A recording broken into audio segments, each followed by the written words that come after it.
Olá!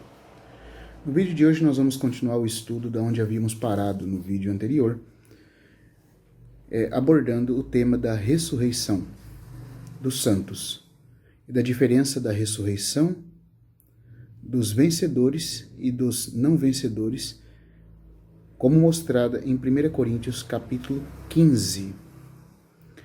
Eu tenho por base, como todos que têm acompanhado aqui sabem, esse estudo feito pelo irmão George Henry Lang em seu livro Primícias e Colheita. E o capítulo da onde eu extraio esse presente estudo é o capítulo 2, chamado Quem são os de Cristo Jesus? É um estudo sobre aquele genitivo grego que diz que os de Cristo serão levados na sua vinda. Mas como nós vimos nos vídeos anteriores, principalmente nos dois últimos, esse genitivo tou Christou, em grego, não se refere a toda a igreja. Não é porque toda a igreja foi comprada pelo sangue de Jesus Cristo que todos os santos na igreja estão incluídos nesse genitivo os de Cristo. Então, quando diz que Cristo voltará para arrebatar na sua parousia, né, os de Cristo ali não está fazendo referência a toda a igreja sendo levada. Nós já abordamos 2 vídeos sobre esse assunto, já elaboramos 2 vídeos, né, abordando esse assunto. Você pode conferir aqui na playlist. E nós vamos continuar hoje agora falando especificamente, pela graça de Deus, conforme vínhamos orando aqui antes de iniciar o vídeo. Nós vamos considerar juntos aqui então agora o assunto ligado à ressurreição das primícias, né? E lembre-se que em 1 Coríntios 15, as primícias se refere especificamente a Cristo, como o cumprimento daquele molho que era oferecido, aquele molho de feixe de grãos, oferecido a Deus no templo, no 3º dia após a Páscoa. Isso você pode conferir lendo Levítico capítulo 23. Mas nós vamos ver uma coisa maravilhosa e um mistério espiritual que tem dentro desse texto, quando se refere a Cristo como as primícias.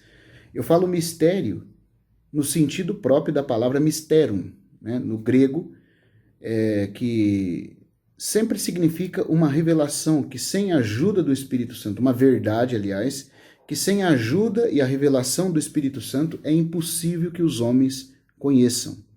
Mas que sempre que esse termo é usado no Novo Testamento, se refere a uma verdade que já está revelada e acessível aos homens, dado a conhecer por Deus por meio do Espírito Santo. Então, o Novo Testamento apresenta muitos mistérios, né? Mas esse termo não é mistério no sentido de algo que está oculto, que poucos podem saber. Não, é algo que, a não ser que o Espírito Santo revelasse, nós não teríamos condições de penetrar no conhecimento dessa verdade. Mas, graças a Deus, toda vez que esse termo mistério é usado no Novo Testamento, se refere a uma verdade que foi revelada pelo Espírito Santo aos santos apóstolos e profetas. Então vamos continuar lendo aqui. A ressurreição das primícias. O texto de Coríntios, 1 Coríntios capítulo 15, versículo 20, diz assim. Eu vou ler primeiro o texto da palavra de Deus na Bíblia. Mas de fato Cristo ressuscitou dentre os mortos, sendo ele as primícias dos que dormem. Certo? Mas de fato Cristo ressuscitou dentre os mortos, sendo ele as primícias dos que dormem. Agora aqui abordando, fazendo segmento no texto, diz assim. Além disso, o principal antecedente do versículo 52 de 1 Coríntios 15, né, que diz que todos seremos transformados, no abrir e fechar de olhos, né, quando a última trombeta tocar, o principal antecedente desse texto está no versículo 23. Nós lemos o 20 para contextualizar, mas o 23 diz assim. mas cada um será vivificado em sua própria ordem. Olha que interessante. Ele está dizendo que essa vivificação em Cristo, essa ressurreição, que ele chama aqui de vivificar, não se dará tudo ao mesmo tempo.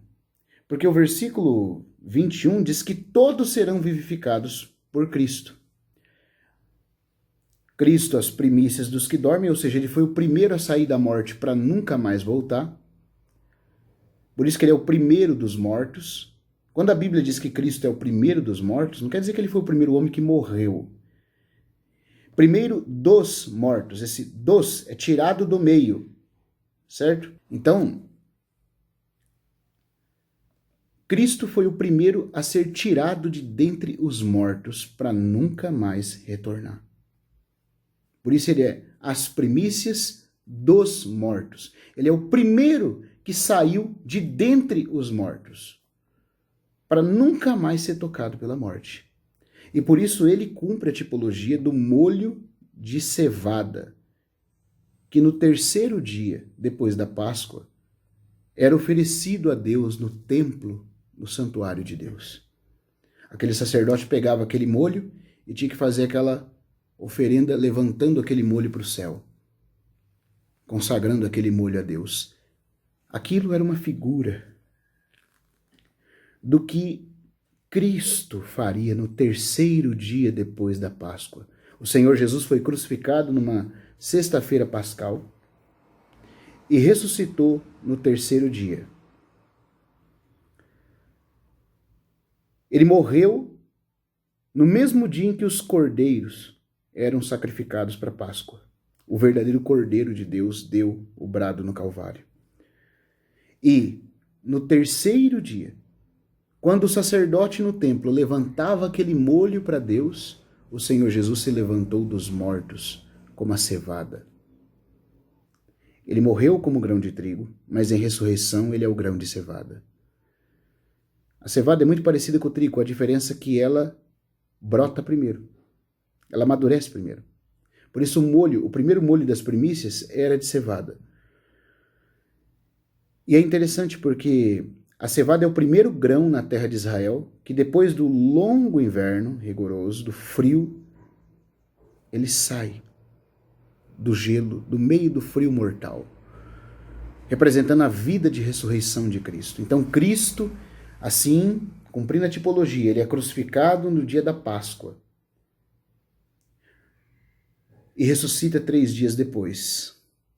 Assim como na Páscoa mata-se um cordeiro e 3 dias depois se oferece um molho levantado a Deus. Isso é Cristo morrendo como cordeiro para expiar nossos pecados e depois sendo levantado dos mortos, sendo levado a Deus. Você pode conferir isso em Levítico 23, ao estudar as festas solenes do Senhor. Todas aquelas festas, todas as festas, diz Paulo em Colossenses 2, eram figura, eram sombra do corpo, da substância que era Cristo. Cristo é a realidade de todas as festas. Cristo, desde a sua primeira vinda até a sua segunda vinda, é a realidade de todas as festas proféticas de Israel. E por isso que uma vez que ele veio, Paulo diz, tudo isso era sombra. O corpo, a substância de tudo é Cristo, é o Messias. Portanto, os judeus guardam festas hoje porque não viram que Cristo já veio, como realidade e cumprimento de todas elas. Aquilo era um método pedagógico de Deus ensinar no Antigo Testamento. É triste que grande parte da igreja hoje está voltando ao judaísmo, guardando ritos de festas solenes, festas, mas que Deus não ordenou à igreja. Deus ordenou aos judeus, aos hebreus, para que fosse prefigurada a obra completa e plena do seu Filho. Alguns objetores podem dizer, mas o Senhor ordenou as festas, dizendo que eram festas solenes de estatuto perpétuo. É sim. Só que o cumprimento perpétuo delas não é nelas mesmas. Elas são perpétuas, porque hoje nós as celebramos em muito maior realidade. Quando nós vivemos toda a plenitude delas na pessoa de Cristo. Então elas continuam acontecendo, mas agora não mais em sombra, e sim em realidade.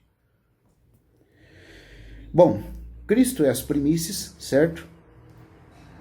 Ele foi o primeiro a sair da morte para nunca mais retornar, por isso ele é chamado de primeiro dos mortos, e também de primícia porque ele é o molho que sai, mas nós vamos ver que nessa figura do molho tem um mistério divino, místico, que nós temos que compreender na luz da palavra de Deus.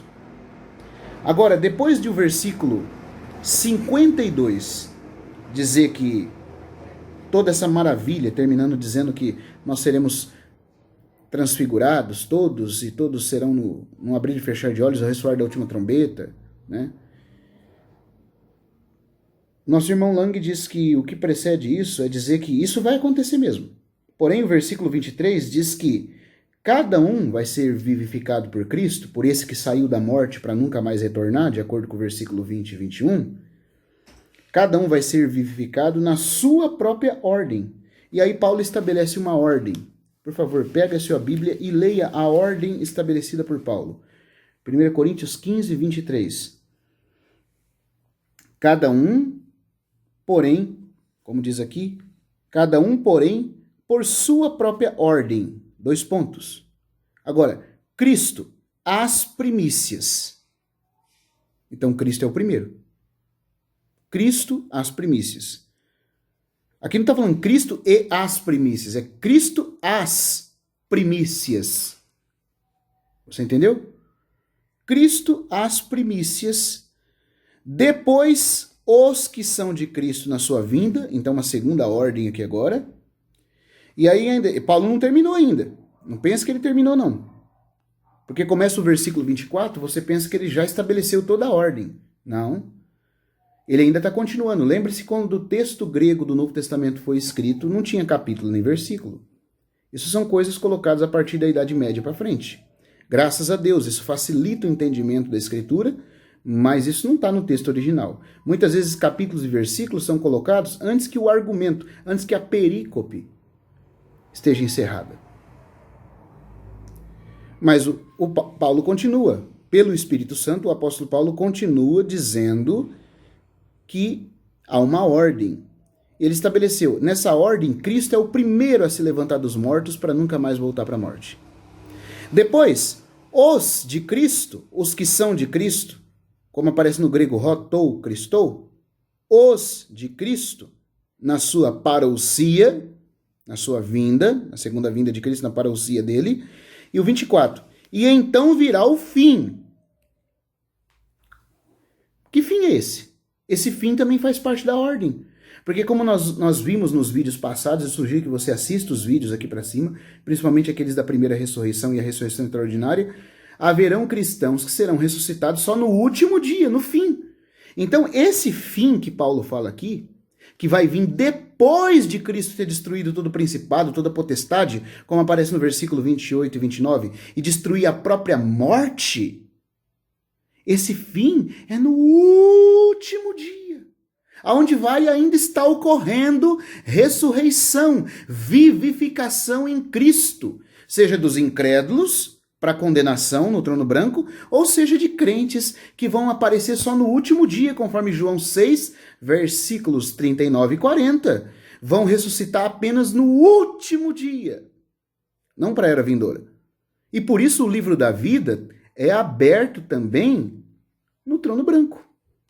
Embora o tribunal de Cristo já tenha ocorrido 1000 anos antes para os cristãos, por que o livro da vida é aberto no trono branco, que é um juízo para incrédulos?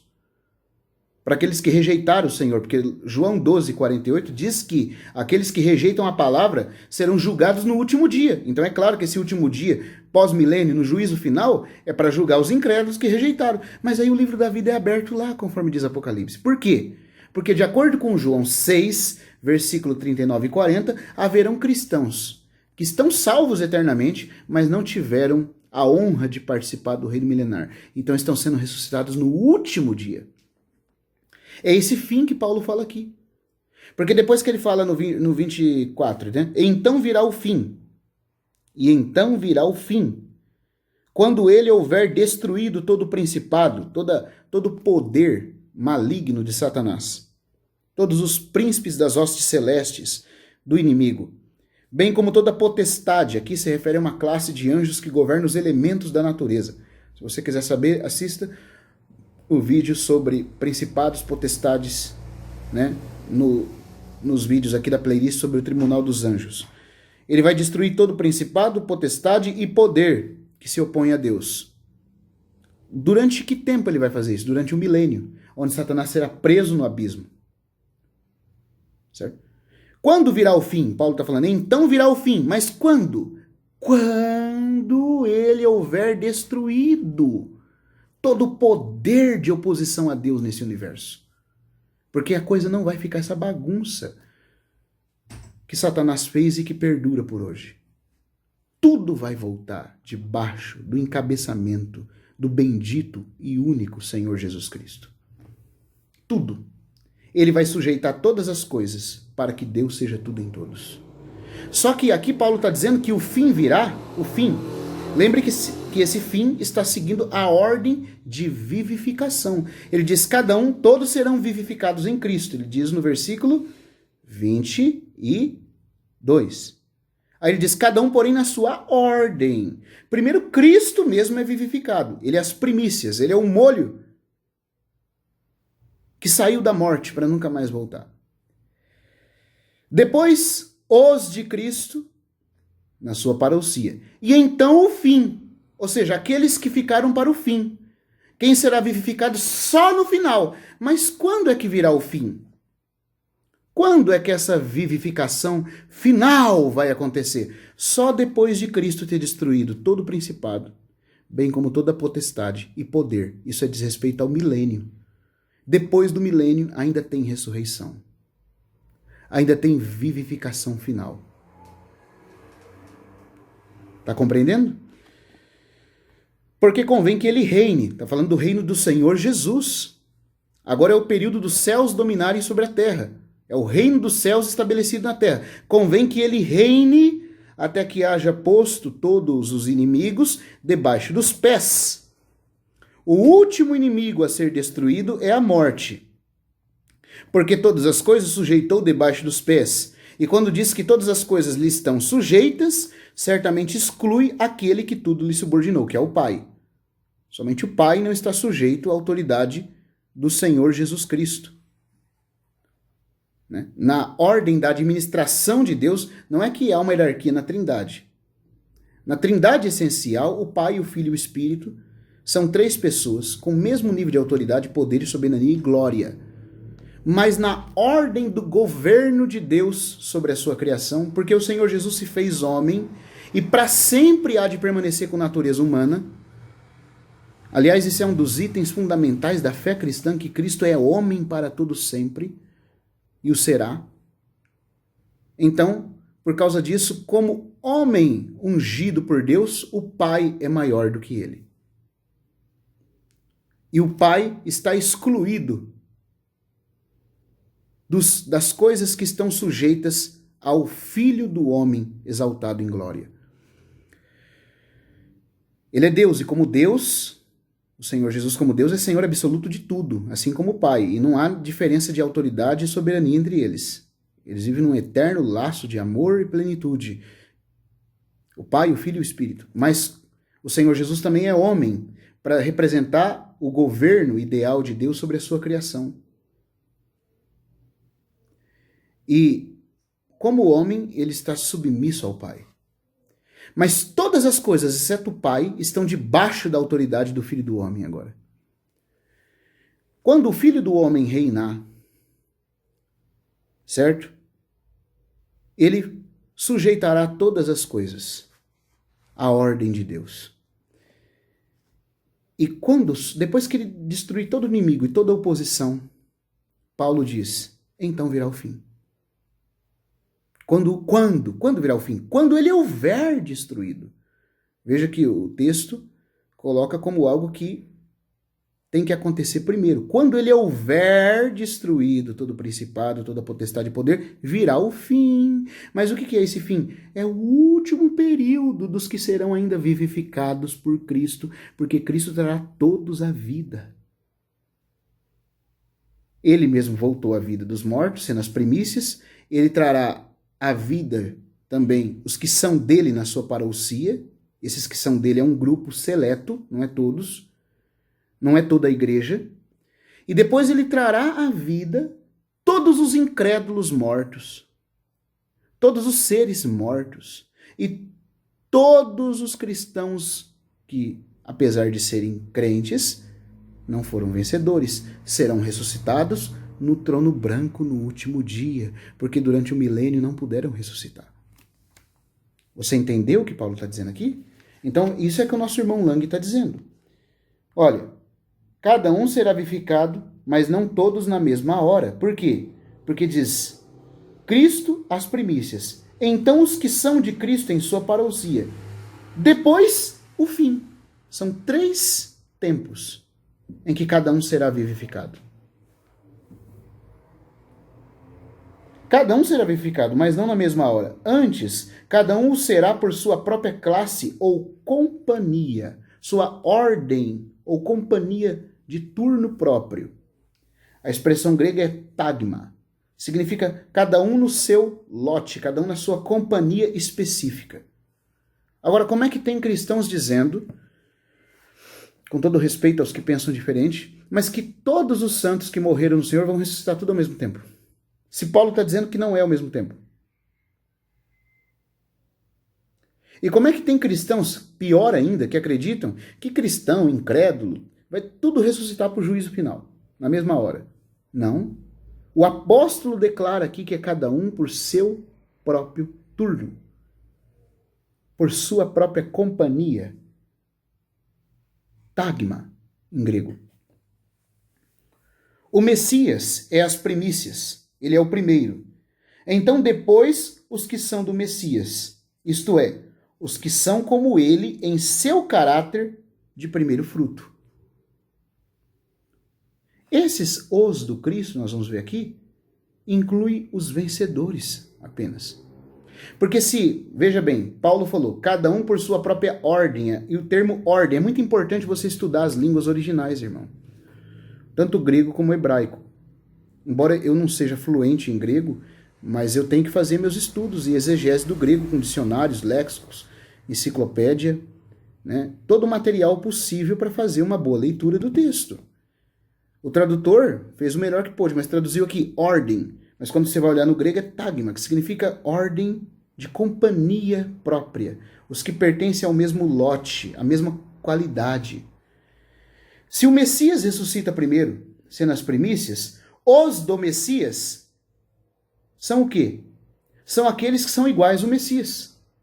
Porque se é cada um por ordem, tagma, e tagma significa ordem de mesma natureza, certo? Mesma companhia. É da mesma qualidade. Significa que esses que vão ressuscitar, porque são os do Messias, são aqueles que se parecem com o Messias. Aqueles que têm a vida do Messias formada neles. E não só são como o Messias, mas são como o Messias na qualidade também de primícias. É por isso que aqui em Coríntios 15 você ouve falar que Cristo é as primícias, mas lá em Apocalipse 14 você vê também falar de primícias. Ué, mas é Cristo que é as primícias ou é os vencedores que seguem a Cristo que são as primícias? Os dois. Porque como é cada um por sua ordem, tagma, companhia própria, companhia como uma caravana, né, como um lote que seja da mesma qualidade, está indicando o quê? Que as primícias é Cristo, mas Cristo não é primícia sozinho. Como primícia, Cristo sai da morte, mas ele tem que tirar antecipado da morte um grupo que é igual a ele, porque são os de Cristo. O genitivo tou Christou. Ou mais completo, hoi tou Christou. os que fazem parte do círculo íntimo do Messias. Seria a melhor tradução. Que chegam até mesmo a parecer com ele. E não é essa a condição daqueles que são chamados de primícias no capítulo 14 de Apocalipse? Eles são seguidores do Cordeiro por onde quer que o Cordeiro vá, está escrito. Não tem mácula, não tem mancha. E você sabe quais foram os passos do Cordeiro, desde a sua encarnação até o trono. Foram passos de cruz, de renúncia, de abnegação, de sofrimento, de comprometimento resoluto com a vontade do Pai. Esses, que também são chamados de primícias, porque são da mesma qualidade desse Cristo, que o seguem por onde quer que ele vá, por isso são chamados de primícias, são dessa forma também. Eles seguem o Cordeiro por onde quer que o Cordeiro vá, inclusive para a cruz. Agora vamos lá, irmão, eu e você, estamos vivendo uma vida dessa forma? Estamos seguindo o Cordeiro com um preço tão pesado dessa forma? Temos pago o preço? Sabemos o que significa seguir o Senhor de forma resoluta? Se não é assim, então não se engane, você não faz parte dos os de Cristo.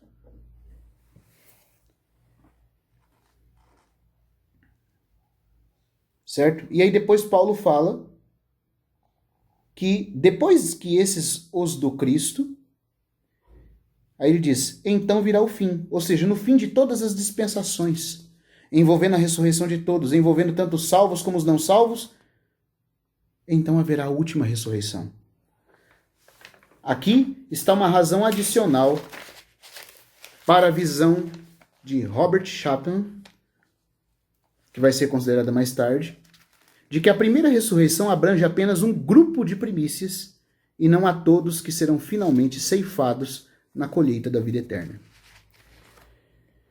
A tradução aqueles que são de Cristo, ou os que são de Cristo, não é uma tradução exata. Em grego se lê, então aqueles do Cristo, oitou Christou, em sua parousia. Tal expressão carrega grande importância, pois não se trata do que essas palavras podem significar para um leitor, tanto em inglês, como na língua do irmão Lang, como em qualquer outro idioma, como o nosso português aqui. Quando você fala uso de Cristo, você pensa que é todo mundo que pertence, que foi comprado por ele, está incluído aí. Não está. Existe um significado semântico nas expressões roitou, Christou, que não tem o mesmo significado na linguagem portuguesa. Para isso você precisa de um bom auxílio do texto grego para estudar essa questão. Então não tem o significado que carrega nos dias de hoje a expressão os de Cristo Jesus. Como um leitor da língua inglesa ou portuguesa, com sua mente obcecada por uma certa teoria, tende a pensar. Certo?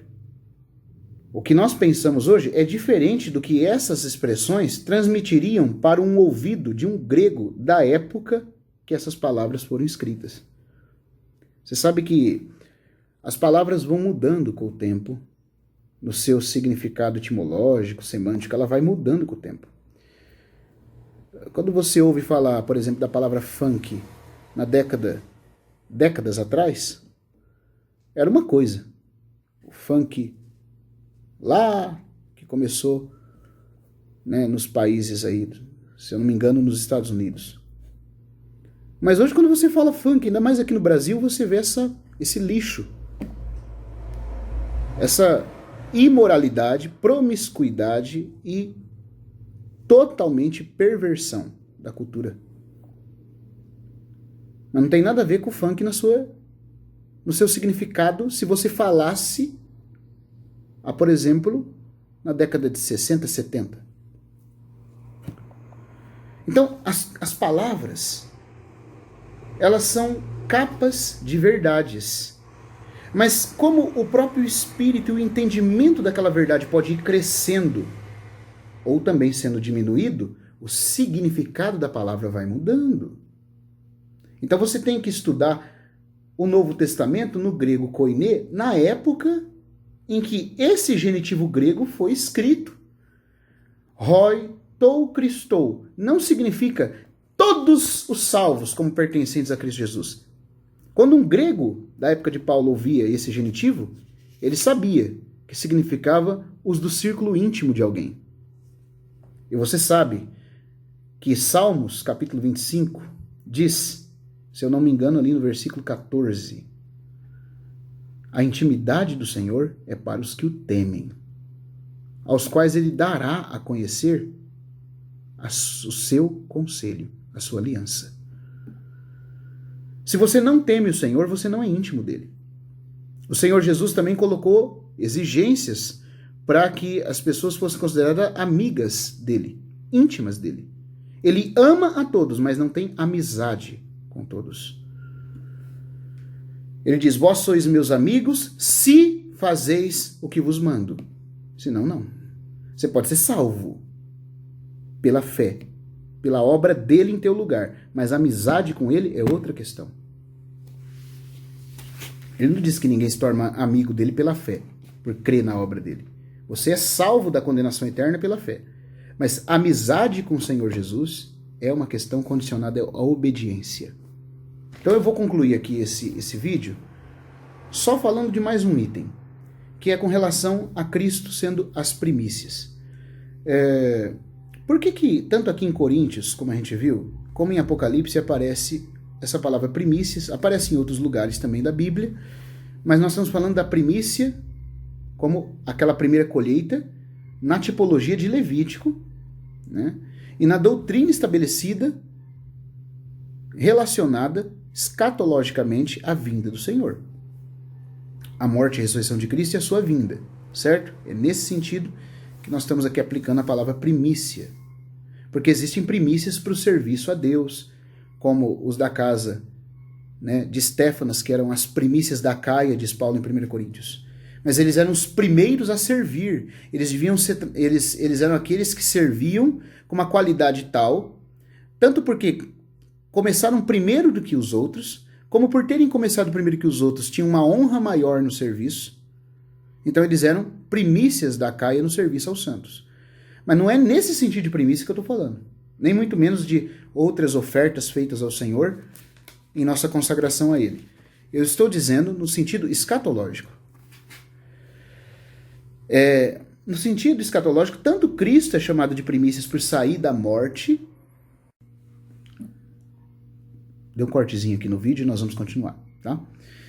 No sentido escatológico, soteriológico e escatológico, né? Não só escatológico, mas soteriológico, ou seja, no sentido do entendimento da salvação plena de Deus, da obra de salvação plena de Deus.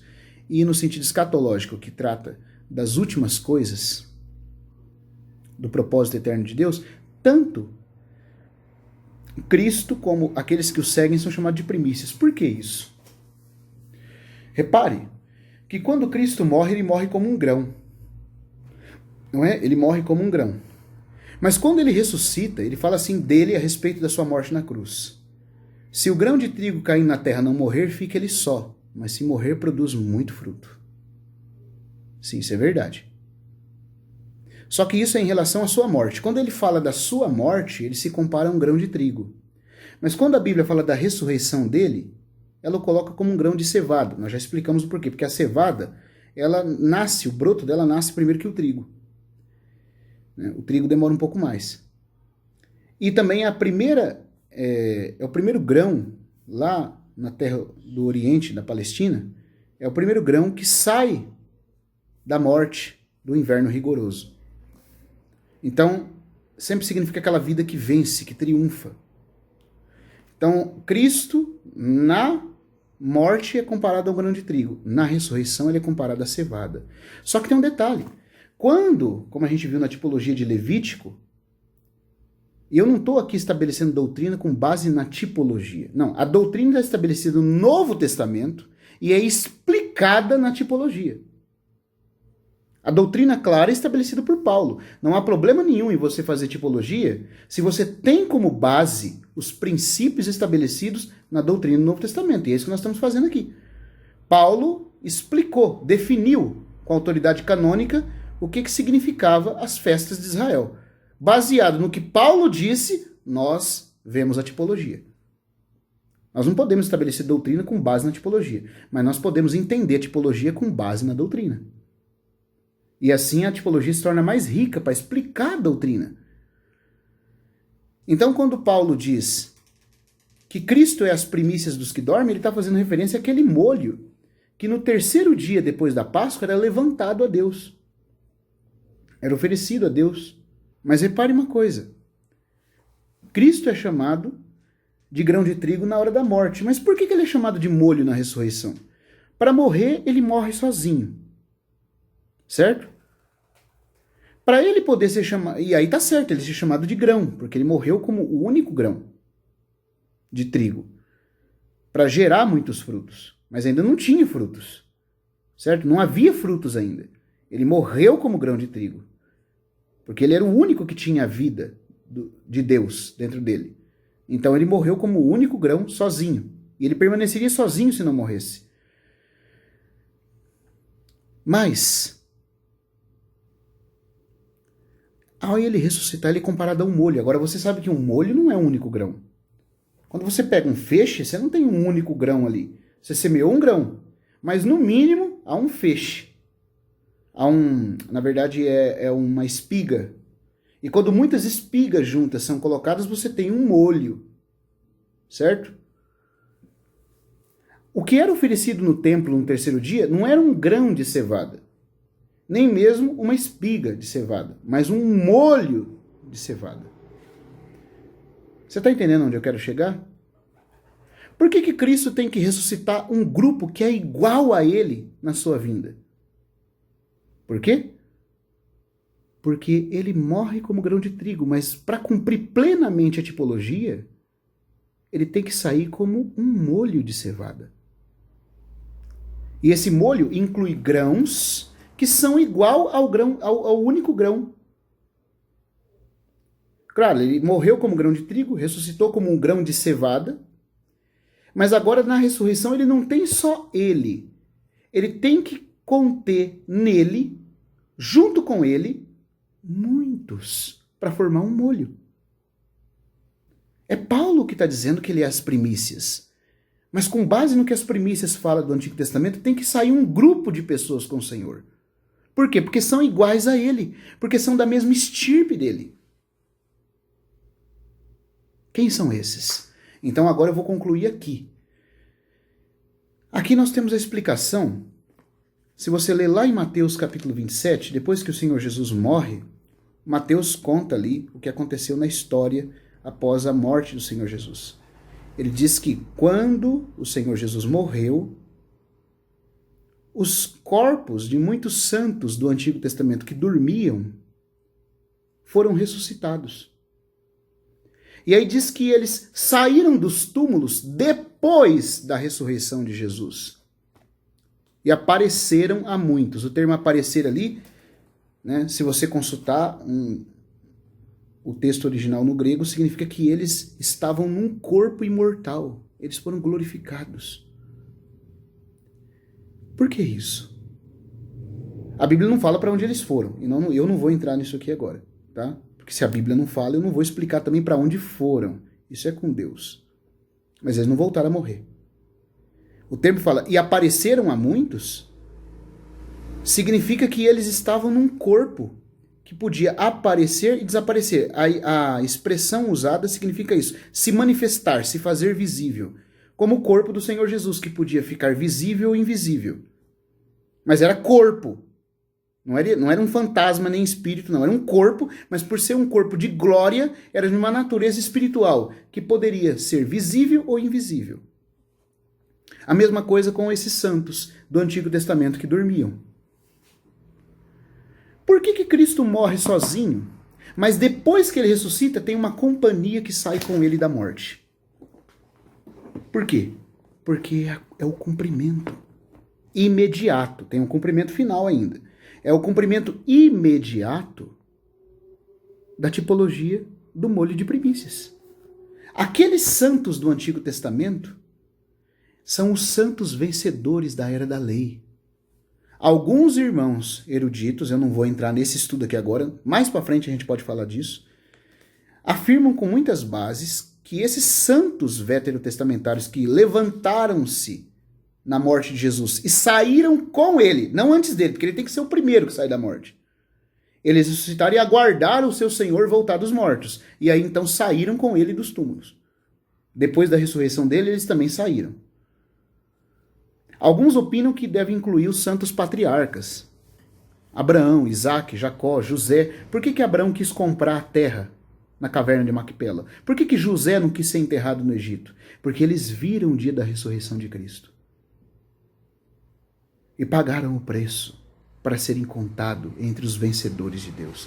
E muitos daqueles santos que aparecem na lista de Hebreus 11 também estariam incluídos no séquito dos vencedores, que saem como um só molho junto com Cristo. As primícias, o primeiro molho. A cevada que sai com um feixe de cevada. Aleluia. Só que aquele é o cumprimento imediato, como um galardão antecipado para os santos do Antigo Testamento. Só que a maravilha de Coríntios é que ele diz que os do Cristo, ou seja, no Novo Testamento também tem alguns, os do Cristo, que são da ordem, porque cada um na sua ordem, como diz Paulo, esses que fazem parte da ordem de Cristo, que são da mesma qualidade da companhia dele, do seu círculo íntimo, o Hoitou Christou, esses também sairão na parousia do Senhor Jesus. E não no final da parousia, mas no início dela. Porque a parousia tem começo, meio e fim. A partir do momento que o Senhor Jesus se levanta do trono e começa a descer, iniciou a sua parousia. Esses daqui são os que ressuscitam no início da parousia do Senhor Jesus. E eles são a outra parte do feixe do molho de cevada do Novo Testamento. Cristo tem uma parte do molho no Antigo e uma parte do molho no Novo Testamento, na Era da Graça. Então todos os santos vencedores de hoje que morrerem serão comparados a primícias. Serão comparados a primícias na vinda do Senhor Jesus. Mas isso é para os que são de Cristo, do círculo íntimo de Cristo, como diz a tradução mais fiel. Hoitou Christou. Querido e amado irmão, como eu e você temos vivido? Quando ele voltar, ele nos achará assim, a ponto de nos tomar? Quer seja dos que morreram, né? Que viveram de forma digna, para serem tomados assim, quer seja daqueles que estão vigilantes e aguardando o seu Senhor. Do contrário, nós não seremos tomados no início da parousia. Podemos ser tomados no meio, depois de passar pela grande tribulação, depois de sofrer a vergonha de ser deixado para trás, ou até mesmo no final dela, ou até mesmo, se já morreu, lá no último dia. Mas isso é condicional. Então, hoje nós introduzimos o assunto dos os de Cristo, Hoitou Christou. Nós vamos continuar daqui em próximos vídeos que ainda vamos gravar. Eu agradeço a sua paciência, que o Senhor te dê compreensão de todas as coisas e, como um bom bereiano, você examine tudo e retenha o que é bom. Que Deus abençoe e até o próximo vídeo.